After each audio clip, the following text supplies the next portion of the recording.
اس وقت قوم کا پیمانہ صبر چھلک رہا ہے، اور جس طرح سے ملک کے اندر مہنگائی کا طوفان بدتمیزی پوری طرح سے محو نفوذ ہے، تو ہمارے کار پردازان کو، ہمارے سربراہان وطن کو اس کا پورا ادراک ہونا چاہیے۔ مجھے بہت افسوس ہوا کہ ہمارے وزیر اعظم کا یہ کل کا بیان تھا کہ لوگ بجلی کے بلوں کو بڑھا چڑھا کے پیش کر رہے ہیں، معاملہ ایسا نہیں ہے۔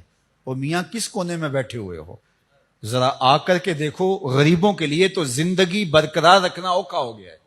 وہ بچوں کی فیس دیں یا بل بھریں، وہ بچوں کے لیے کھانے پینے کا انتظام کریں یا اتنے بھاری بل بھریں۔ 30، 35، 25، 20 ہزار روپیہ یہ معمول کی عام شخص کی جو ہے وہ آمدنی ہے مہینے کی۔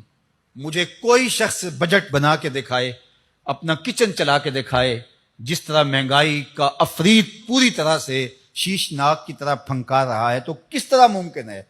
لیکن یہ بند بنکروں میں بیٹھے، ان کو پتہ نہیں کہاں سے خبریں پہنچتی ہیں، اور شرم آنی چاہیے۔ مجھے افسوس ہوا ہے، وہ ایک زمانے میں جب آٹا مہنگا ہو گیا تھا، روٹی بہت مہنگی ہو گئی تھی، تو اس زمانے کے اندر ہمارے ایک وزیر نے کہا تھا روٹی نہیں ملتی تو ڈبل روٹی کھا لو۔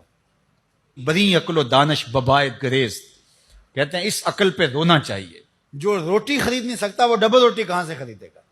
تو کہا کہ یہ خام خواہ کا واویلا مچا رہے ہیں، حالات ایسے نہیں ہیں، ذرا آ کے میدان میں دیکھو تو صحیح۔